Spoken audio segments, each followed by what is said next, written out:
रामचंद्र महाराज की जय। बोलिए श्री गणेश जी महाराज की जय। थोड़ा ध्यान कर लेंगे भगवान श्री राम का। यस्यांगे च विभाति भूधर सुता देवा पगा मस्तके भाले बाल विधुर गले च गरलम यस्योरसी व्यानरा सोऽयं भूत विभूषण सुरवर सर्वाधिपः सर्वदा सर्वगः सर्वगतः शिवः ससनिभः श्री शंकरः पातु मां। श्री शंकरः पातु मां। प्रसन्नतां यानगताभिषेकतस्ता न मल्ले वनवास दुःखदा मुखाम्बुज श्री रघुनन्दनस्य मे सदास्तु सामञ्जुल मङ्गलप्रदः। नीलाम्बुज श्यामल कोमलांगं सीताशमारोपित वामभागं पाणो महासायक चारुचापं नमामि रामं रघुवंशनाथं। नमामि रामं रघुवंशनाथं। बोली सच्चे दरबार की जय।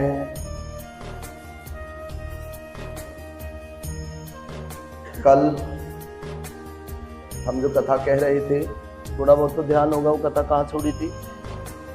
क्योंकि देखो मैं इस बात को इसलिए दोहराता हूँ क्योंकि कुछ विषय ऐसे होते हैं हमारे जीवन में बहुत उपयोगी होते हैं, ठीक है, और हम उसका ध्यान ही न रखें और जीवन में कोई हम ऐसे पड़ाव पे खड़े हो जाएं कि वहां पर वो औषधि का काम करे, वो कथा से मिली हुई सीख, तो फिर क्या होगा हमारे साथ। जैसे घर के अंदर कुछ बहुत जरूरी कुछ सामान कुछ चीजें ऐसी होती हैं जो हम बताते हैं हमारे बड़े को सावधानी से रखना, न जाने कब जरूरत पड़ जाए, और जरूरत पड़ने पर वो चीज कहीं रखी होती है, हम कहीं ढूंढ रहे होते हैं, और उस समय पे बुद्धि भी अच्छे से काम नहीं करती है ना, और फिर हमारे बड़े हमें डांटते हैं। मैंने पहले ही कहा था, लगा दिया होता है ना। देखो आज कोशिश करना, जो हम कथा आरंभ कर रहे हैं, अभी माँ पार्वती और भगवान शिव का प्रसंग है, और बताया गया कि शिव को इतना सरलता से प्राप्त नहीं किया जा सकता। असी कही नारद सुमिर हरि गिर जहि दीन यसीस हो यही यह कल्याण अब संशय तजऊं गिरीश। ऐसा कह करके भगवान का स्मरण करके नारद जी ने पार्वती को आशीर्वाद दिया और कहा कि हे पर्वतराज, तुम संदेह का त्याग कर दो, अब यह कल्याण ही होगा। तो विषय क्या चल रहा था याद आया। देवर्षि नारद पर्वतराज हिमाचल के यहाँ थे, और महाराज ने अपनी पुत्री जिनका नाम पार्वती था, उन्होंने देवर्षि नारद जी के समक्ष अपनी पुत्री को बिठाया और ससम्मान उनसे कहा कि मेरी पुत्री को देख करके बताओ इसके अंदर गुण क्या है और अवगुण क्या है। तो उन्होंने प्रशंसा करी कि आपकी पुत्री के अंदर कोई अवगुण नहीं है। पहले गुणों की प्रशंसा करी, फिर बाद में बताए 2-4 अवगुण हैं इसमें। और फिर थोड़ी और बात को आगे बढ़ाते हुए हाथ की रेखाओं को देखते हुए क्या कहा कि इसकी हाथ की रेखाओं में क्या लिखा हुआ है, जो इसका होने वाला पति होगा कैसा होगा, बैरागी, वेशभूषा कैसी, जटाधारी, भस्म रमाए हुए, सर्पों की माला पहने हुए, एकांत में वास करने वाला, यदि साथ हुए भी तो कौन, भूत पिशाच, बेताल, राक्षस और नंदी इत्यादि उनका संग होगा। तो तो उस पुत्री के माता पिता को बड़ा दुख हुआ ये सुन करके। कोई भी चाहेगा कि उनकी पुत्री का विवाह कुछ इस प्रकार के व्यक्ति के साथ हो? नहीं। अच्छा शिव जी अच्छे के बुरे? अब देखो कितनी मतलब विचित्र सी बात है। मैंने पूछा कोई माँ चाहेगी अपनी पुत्री का विवाह कुछ इस प्रवृत्ति वाले व्यक्ति के साथ हो? तो सभी ने कहा नहीं। और मैंने कहा शिव जी अच्छे के बुरे? कि अच्छे,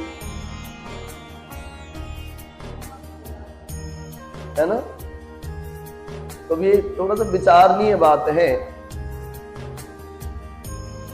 और ये सब बता करके अंत में उन्होंने बताया कि यदि व्रत तपस्या करें तो उसमें कलह मतलब कष्ट है, सरल नहीं है। तो ये सब कह करके नारद मुनि ने कहा और आगे कहने लगे, कहीं यस ब्रह्म भवन मुनि गयो, आगिल चलत सुनाऊं जस भयो, पतहि एकांत पाई कह मैना, नातन में समुझे मुनि बैना। यूं कह करके नारद मुनि तो वहां से चले गए। अब कौन बचे? पार्वती जी के माता पिता। और वो आपस में विचार करने लगे और कहते हैं कि पति को एकांत में पाकर के मैना कहने लगी। मैना कौन? पार्वती की मैया, उनकी माँ। वो कहने लगी, हे नाथ, हे स्वामी, मैंने मुनि के वचनों का अर्थ नहीं समझा। जो उन्होंने कहा ना कि हमारी पुत्री का विवाह कुछ इस प्रकार के व्यक्ति से होगा, लेकिन उन्होंने संकेत भी दिया था अंत में कि ऐसे तो मुझे एकमात्र सकल ब्रह्मांड में भगवान शिव ही लगते हैं। जो आपकी पुत्री की रेखाओं में जिस प्रकार की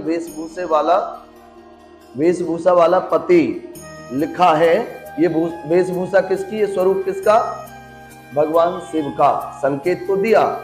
और जो घर बर कुल हो अनुपा, करिय विवाह सुता अनुरूपा, नत कन्या बर रहो कुमारी, कंत युमा मम प्राण प्यारी। जो हमारी कन्या के अनुकूल घर वर और कुल उत्तम हो तो विवाह कीजिए, नहीं तो लड़की चाहे कुमारी ही रहे, मैं अयोग्य वर के साथ उसका विवाह नहीं कर सकती। इस प्रकार की वेशभूषा को देख करके सुन करके क्या कहने लगी हूं मैया? ऐसे फक्कड़ के साथ अपनी बेटी का विवाह में नहीं करूंगी। मेरी बेटी सदा कुंवारी रह करके घर में रहे, हमें कोई दिक्कत नहीं, हम पे बोझ तो नहीं है बेटी। और आज हम क्या कहते हैं, जन्मते ही बेटी तो पराई है, बेटा ये तो नियति है, समय है, हम अब पराये हो जाएंगे, है ना। या कुछ और कहते हैं, मतलब जन्म लेते ही हम उस बेटी के कान में प्रत्यक्ष रूप से इन बातों को कहते चलते हैं। इसका मतलब ये नहीं है कि शादी मत करो, विदा मत करो, लेकिन इसका मतलब ये जरूर है कि उस बालक के अंदर परायेपन का एहसास तो कम से कम मत होने दो। और क्या कहती हैं, जो न मिलही बरो गिरजहि जोगो, गिरजड़ सहज कहीं सब लोगो, सोई विचार पति करे हूँ विवाहो, जेहि न बहोरे होए और दो। यदि पार्वती के योग्य वर न मिला तो सब लोग कहेंगे कि पर्वत स्वभाव से ही जड़ और मूर्ख होते हैं, तभी तो बेटी की शादी नहीं करी। और हे स्वामी, इस बात को विचार कर ही विवाह कीजिएगा, जिसमें फिर पीछे हृदय में संताप न हो। विवाह तो करना है, लेकिन हर प्रकार से ध्यान रखते हुए, सावधान होकर के। इस प्रकार कह करके मैना पति के चरणों पर मस्तक रख करके गिर पड़ी। तब हिमवान ने प्रेम से कहा, चाहे चंद्रमा में अग्नि प्रकट हो जाए, पर नारद जी के वचन झूठे नहीं हो सकते। जब देवर्षि नारद जी ने कहा है तो भाई होगा तो वैसा ही। हमारी सामर्थ्य नहीं, सकल ब्रह्मांड में किसी की सामर्थ्य नहीं कि उन वचनों को झूठा सिद्ध कर दे। और यहाँ पे एक संकेत आपने ध्यान दिया हो, कल सुना हो, तो वो ये था जब देवर्षि नारद जी भविष्यवाणी कर रहे थे ना उस बालिका की जिसका नाम पार्वती, तो सभी को दुख हुआ परंतु पार्वती को प्रसन्नता हुई नहीं। तो पार्वती की प्रसन्नता ही सिद्ध करती है कि जब बेटी के विवाह की बात हो तो बेटियों से भी पूछ लेना चाहिए, बेटी आप प्रसन्न तो हो। लेकिन हम क्या, अरे इससे क्या पूछना, रंग तो दो ही होते हैं, काला है बुरा, बाकी किस्मत है ना, पूछना क्या, यही करते हैं। एक भी प्रसंग ऐसा नहीं मिलेगा हमारी कथाओं के अंदर कि वहां पर बेटियों की शादी हुई हो और बेटियों की इच्छा को ध्यान में न रखा गया हो, है ना। और तो और स्वयंवर हुआ करते थे। स्वयंवर का मतलब था, मान के चलो हमारे बालक को ज्ञान नहीं है, जिनको ज्ञान है माता पिता हमारे बुजुर्ग वृद्ध, वो उस ज्ञान के माध्यम से, उस जानकारी और अनुभव के माध्यम से योग्य वरों की तलाश करते थे, खोज करते थे। फिर कोई प्रतियोगिता रखते थे। प्रतियोगिता कैसी, बेटी से सलाह लेकर के, बेटी तू बता तुझे कैसा चाहिए, कि मुझे इस प्रकार का चाहिए, इस चीज में निपुण हो नहीं। उसके बाद बेटियों को अधिकार मिलता था, बेटियों की खुद की मर्जी से, खुद की इच्छा से। हमारे बड़े कहते थे, बेटा देखिए इतने सारे राजा राजकुमार एक से एक बढ़ के हैं, स्वरूप वाले, ताकत और सामर्थ्य वाले, और उसमें भी यदि कोई भेद हो तो हमने परीक्षा रखी है। मान लो हमने 100 व्यक्ति ढूंढे और हमने परीक्षा रखी तो 100 की 100 तो पास नहीं होंगे, 100 में से 10 पास ही तो बचे। फिर परीक्षा को उत्तीर्ण करके तो फैसला लेने में थोड़ी आसानी हो जाएगी। उसमें भी जो अच्छा lगे, कोई जबरदस्ती नहीं बेटा, कहीं बेटा वाला कहेगा नहीं हम तो दमदार हैं जी, हम लेके जाएंगे बेटी को, तो नहीं, बिल्कुल नहीं। बेटी तुम तय करो, तुम किसका वर्ण करोगे, ऐसे ही है या नहीं। और आज सोच पर हरहु सब सुमिरहु श्री भगवान, पार्वती निर्मयौ देहि सोई करहि कल्याण। हे प्रिय, सब सोच छोड़ करके श्री भगवान का स्मरण करो जिन्होंने पार्वती जी को रचा है, और वे ही कल्याण करेंगे। अब यदि तुम्हें कन्या पर प्रेम है तो जाकर उसे यह शिक्षा दो कि वह ऐसा तप करे जिससे शिव जी मिल जाए, दूसरे उपाय से यह कलेश नहीं मिटेगा, है ना। देखो किसी की परीक्षा हो, किसी की परीक्षा हो तो बच्चे क्या करते हैं, परीक्षा कठिन हो, उन्होंने कोई विषय का चुनाव करा हो, देखी देखा चुनाव तो कर लिया, जब उसे प्राप्ति की बात आई, परीक्षा और उसकी जटिलता देखी तो वो बदल जाते हैं कि नहीं नहीं हम ये कर लेंगे। तो वो सही है गलत है? भाई इनके माता पिता भी तो कह सकते थे कि नहीं नहीं किसी और को देख लेंगे, कोई बात नहीं, जबकि जब देखेंगे, कह सकते थे, परंतु ऐसा नहीं कहा। उन्होंने कहा कि इधर उधर की बातों में पढ़ने से कोई फायदा नहीं, अभी समय है, वक्त है, छोटी सी उम्र है, हम अभी से अपनी बेटी को समझाएंगे, शिक्षा ग्रहण करे और भगवान शिव को प्राप्त करने के लिए तप तपस्या करे, साधन करे, अन्य किसी साधन का क्या लाभ। और क्या कहते हैं, अब यदि तुम्हें कन्या पर प्रेम है तो यह सब छोड़ करके यह शिक्षा दो कि उसे शिव प्राप्त करने के लिए तपस्या करे, साधन करे, साधना करे। नारद जी के वचन रहस्य से युक्त और सकारण हैं और शिव जी समस्त सुंदर गुणों के भंडार हैं। यह विचार कर तुम मिथ्या संदेह को छोड़ दो और शिव जी सभी तरह से निष्कलंक हैं। कहता है ना, सभी से सुंदर है शिव। सत्यम शिवम सुंदरम, ये तो सुना आपने? नहीं, शिव ही सुंदर है। क्यों सुंदर है जी? उन्हें सुंदर क्यों बताया? देखने में तो सुंदर नहीं लगते।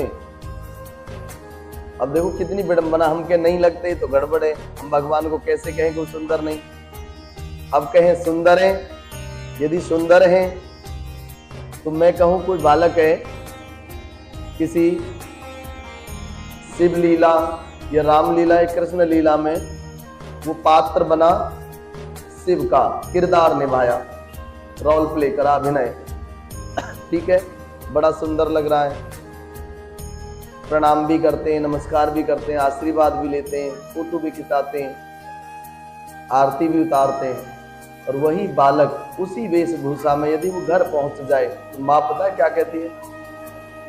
अरे क्यों बावला हो रहा, नहा ले जाके, बहुत हो गया, शिव जी बहुत खेल लिया, नहा धो ले फटाफट, मुंह धोया, कैसा लग रहा पूरी सी शकल का, बुल्ली सी शकल बना रखी है।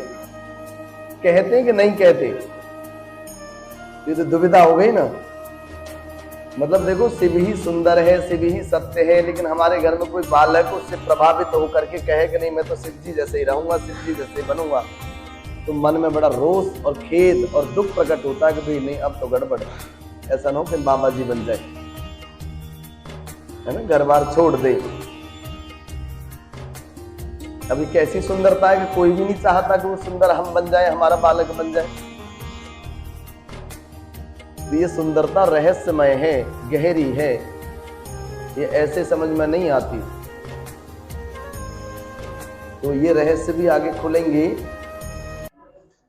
पति के वचन सुनकर के मन में प्रसन्न होकर के मैना उठ करके तुरंत पार्वती के पास गई और पार्वती को देख करके उनकी आंखों में आंसू भर आए, स्नेह के साथ गोद में बिठा लिया और फिर बार बार उसे हृदय से लगाने लगी और प्रेम से मैना का गला भराया।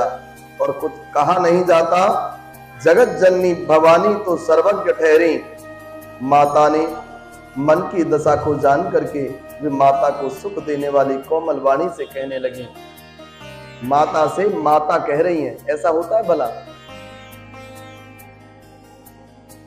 माता से माता कह रही हैं, वो माता माता की व्यथा को समझ करके।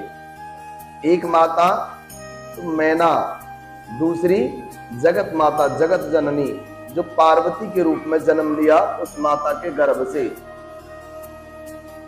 जब देखा ना कि माँ तो माँ है, जैसे मैंने कहा ना कि नहीं भोले बाबा बन जाने दो भाई, माँ तो माँ है ना। तो उन्होंने माँ के हृदय की व्यथा को समझते हुए प्रेम से बोला, क्या बोला? सोना ही माँ तुम्हें दीख आसे शपन सुनावं तो ही सुंदर गौर शुभे प्रवर असे उपदेश मोय। क्या कहती है? अरे मैया सुन, ध्यान से सुन, मैंने एक ऐसा स्वप्न देखा है। कैसा स्वप्न? कि मुझे एक सुंदर गौरवर्ण श्रेष्ठ ब्राह्मण ने ऐसा उपदेश दिया है। सपने में एक ब्राह्मण ने, जो बड़ा सुंदर सा है, उसने कहा क्या? कर ही जाए तपो शैल कुमारी, नारद कहा सो सत्य विचारी। माँ तो पिता ही तूने यह मत भावा, तप सुख प्रद दुख दोष नसावा। हे पार्वती, नारद जी ने जो भी कुछ कहा है उसे सत्य समझ करके तू जाकर के तप कर, तपस्या कर, और फिर यह बात तेरे माता पिता को भी अच्छी लगी है। तप सुख देने वाला और दुख दोष को नाश करने वाला होता है। देखो, हम अनेक प्रकार के व्रत करते हैं, पूजा पाठ करते हैं, लेकिन तप नहीं करते। करा किसी ने तप, तपस्या करी है किसी ने? हाँ जी, कहीं भी नहीं करी। काई भी नहीं करी। होती क्या है तपस्या? यदि कोई करना भी चाहे तो कैसे करेगा? शब्द तो बहुत सुना है ना, तपस्या कैसे होती है? देखो, तपस्या एकमात्र ऐसा साधन बताया है कि किसी भी प्रकार का शारीरिक, मानसिक और गृहस्थ दुख हो उसको हर लेता है। और यहां भी वही बताया कि दुख शोक का नाश करने वाला होता है क्या? तप, तपस्या। और तप के बल से क्या क्या होता है, यदि हम उसे जान गए तो हम भी कुछ कर पाएंगे। क्या क्या होता है? तप बल रचहि प्रपंच विधाता, तप बल विष्णु सकल जग त्राता। तप बल से प्रपंच, प्रपंच किसको कहते हैं? इस भौतिक जगत को, इस मायावी संसार को प्रपंच। कैसे? तप बल रचई प्रपंच विधाता। तप बल से प्रपंच, ये मायावी संसार रचा विधाता ने। और तप बल विष्णु सकल जग त्राता, तप बल से ही विष्णु ने सारे जगत का पालन करा। और तप बल शंभु करहि संघारा, तप बल शेष धरहि महि भारा। अब ये ध्यान देना बड़े अच्छे से। जो हम कहते हैं ना ब्रह्मा जी ने सृष्टि रची, तो रचने का मतलब ये नहीं है कि कोई सांचा लिया उसमें डाली और बना के पाक के ईंट की तरह रख दी, या कोई डाई ली उसमें मेल्ट करा किसी धातु को, किसी मेटल को, और सांचे में ढाल करके बना दिए। ऐसा बिल्कुल नहीं। क्यों? बात जब तप की होती है, साधना की होती है, तो हम अपने आप को शून्य कर लेते हैं, दुनियादारी से दूर हट के शांत हो जाते हैं, कुछ करते नहीं दिखते ही। यदि हम देखें उस व्यक्ति को जो साधना में लीन हो, तपस्या में लीन हो, तप कर रहा हो, तो हमें हिलता डुलता, भागता दौड़ता, बोलता नहीं प्रतीत होता। यह होता है। तब विचार करके देखो कि ब्रह्मा जी सामर्थ्यवान होते हुए वो चमत्कारिक ढंग से बैठे बिठाए ऐसे करते वैसे करते, जब हम टीवियों में नाटकों में देखते हैं ना, कुछ भी कर रहे हो तो वैसे भी रच सकते थे, लेकिन यहाँ पे बताया नहीं, तपोबल से। क्योंकि तपबल सबसे अधिक शक्तिशाली होता है, सामर्थ्यवान होता है। और भगवान विष्णु ने पालन भी तपबल से ही किया, और भगवान शिव ने संहार तपबल से ही किया। और जो शेषनाथ जी को हम कहते हैं ना कि पृथ्वी को अपने शीश पे, अपने फन पे उठाया हुआ है, सुना है आपने? नहीं। तो वो वास्तव में भी आप ऐसे देखने लग जाओ, ऐसे नहीं दिखेंगे आपको। तपस्या करने से जो बल की प्राप्ति होती है उसी को स्वयं पता होता है। जब वो गंगाजल पढ़ करके ऐसे छोड़ता है ना, वो जल की दो चार बूंदें, जल की दो चार छींटे, राजा सगर के जो पुत्र थे, कितने लाख थे? कई लाख थे जी। सुना तो है आपने। गंगा जी क्यों आई पृथ्वी पर? 60,000 थे वो, ठीक है। 60,000 पुत्र थे जो जरा से मतलब जल छींटने से भस्म कर दिए थे, और मुक्ति के लिए भी मना कर दिया कि इनकी मुक्ति हो ही नहीं सकती, को कितने जोर लगा ले। फिर उनके चरणों में पड़े, पूछा कि भाई क्या करें, कुछ तो बताओ।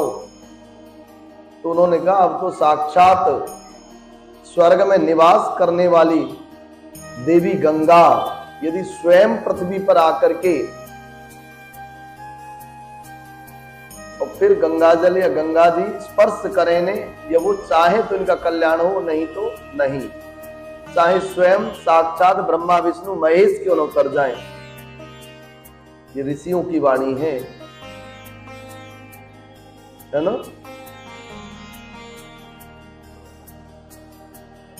तब आधार सब सृष्टि भवानी, करहि जाए तप अस जिय जानी, सुनत बचन विस्मित में तारी, सपन सुनाओ गिरहि हंकारी। हे भवानी, सारी सृष्टि तप के ही आधार पर है, ऐसा जीने में, ऐसा जी में जान करके तू जाकर के तप कर।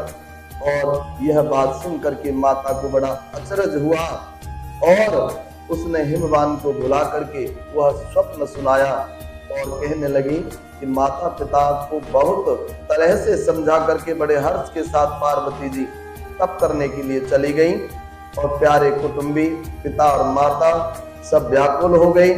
किसी ने मुंह से बात नहीं निकाली और तब वेदसरा मुनि ने आकर के सबको समझा करके कहा कि पार्वती जी की महिमा सुन करके सबको समाधान हो गया। देखो एक रहस्य था ये, एक छोटी सी बालिका, बहुत छोटी सी, अब कुछ तो विशेष था जो हृदय में कोई बात आई और बताने से पहले वो समझ करके अपने माता पिता का जो कष्ट था, जो पीड़ा थी, उन्होंने वो हर ली। वो कहने आई थी और कह नहीं पा रही थी मैं अपनी बेटी से कैसे कहूं तू अभी से तपस्या कर, है ना, खेलने कूदने की उम्र है, बचपना है। तो माँ की हिम्मत नहीं थी, वो बोल नहीं पा रही थी, हृदय भर गया था, आंखें भरे आई थी, मुख से शब्द नहीं निकल पा रहे थे। तो माँ भगवती ने, जो पार्वती रूपा थी, उन्होंने इस पीड़ा को समझा और माँ के बोलने से पहले ही बताया कि मैया आज रात मैंने ऐसे ऐसे सपना देखा है। तो देखो यहाँ पे हम बच्चों का ये कर्तव्य बनता है कि माता पिता यदि किसी कारण से कोई पीड़ा, किसी कष्ट में है, तो हम पहले से पहले कोई उपाय ऐसा करें, कोई साधन ऐसा करें कि सर्वप्रथम अपने माता पिता के कष्ट के निवारण में हम स्वयं काम आए। लेकिन आज क्या होता है, नहीं मैंने उससे कह दिया उसके साथ चले जाना, है ना, यही तो है जी आज। और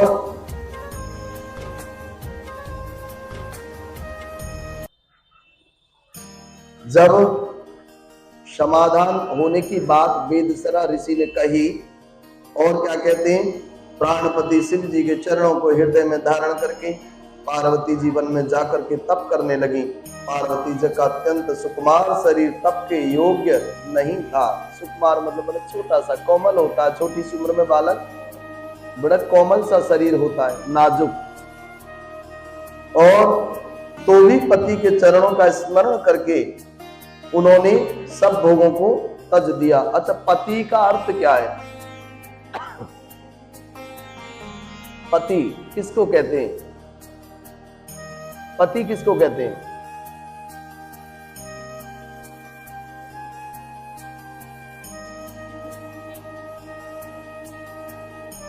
नहीं सुना किसी ने पति? हे भगवान, देखो कितनी बड़ी मतलब आश्चर्य की बात। मैंने कहा पति कौन होता है बताओ, सब शांत हो गए। सिर्फ पति, संपत्ति नहीं। हे भगवान, इन्हें संपत्ति सुनाई, मतलब इन्होंने कहा पति मेरी संपत्ति है। चलो अच्छी बात है, बाकी की भी संपत्ति है। ये मेरा कोई पति नहीं है जी।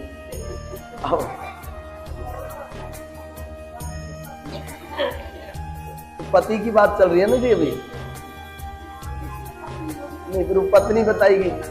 कभी पतित न होने दे, जो हमें कभी पतित न होने दे, हमारा मान न गिरने दे किसी भी स्तर पर। हर प्रकार के मान सम्मान की जिम्मेदारी जो हमारी उठाता हो। पति एक उपाधि है, एक डेजिग्नेशन है पति। और आज के पति कैसे?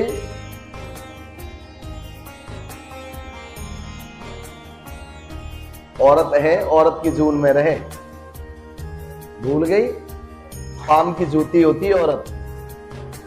यदि इस प्रकार की कोई मानसिकता रखता भी है तो वो पति कहलाने के योग्य नहीं है।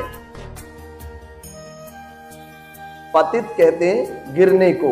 गिरावट कई प्रकार से होती है और सबसे ज्यादा गिरावट होती है मान सम्मान की, इज्जत की, आत्मसम्मान जो होता हमारा। ठीक है, कोई हमसे ऊंच नीच वाला व्यवहार करे और तमाशा देखे, तमाशबीन बन के देखे और बाद में करे नहीं कोई बात नहीं, तू ही छोटी बन जा। कैसे करके पल्ला झाड़ते हैं, ये तो पागल है, कैदी कैदी कोई बात नहीं, इसके मुंह क्यों लगना।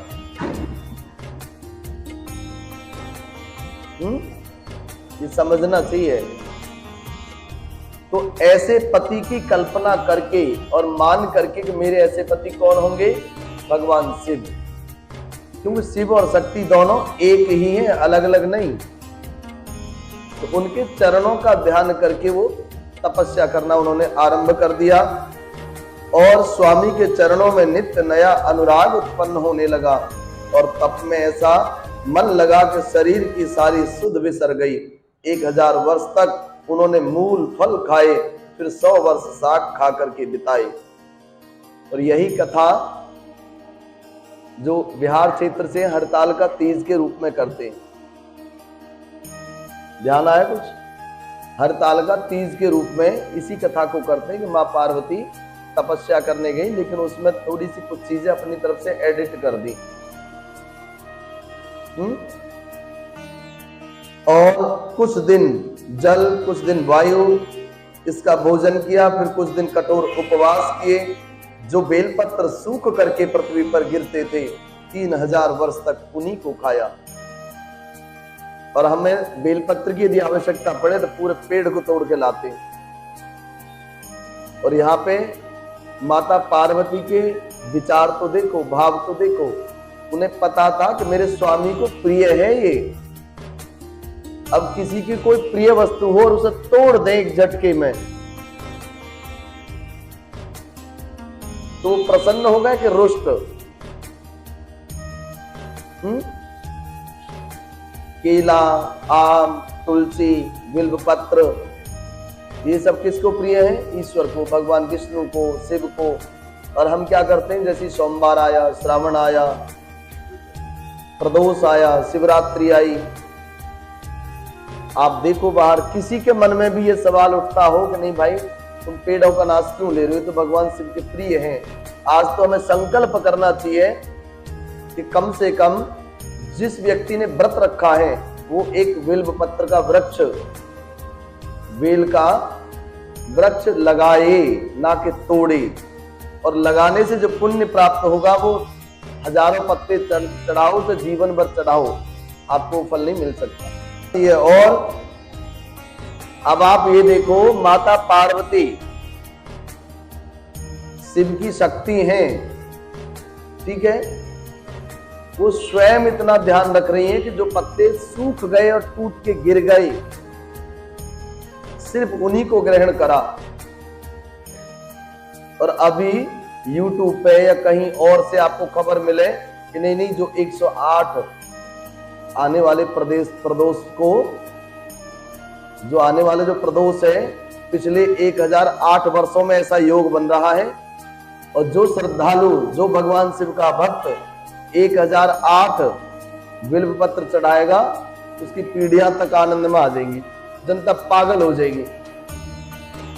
इसे कहते हैं अंधविश्वास, पाखंड।